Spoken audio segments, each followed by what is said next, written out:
Every year we get this question about creeping Charlie, which in moist years and shady conditions can be a very invasive and aggressive broadleaf plant in the lawn.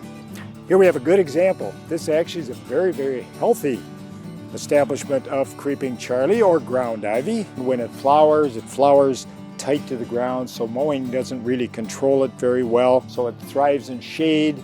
In particular, it will come out of the winter very early, so it's green very early, flowers very early. But it's got an extensive roots and stem system.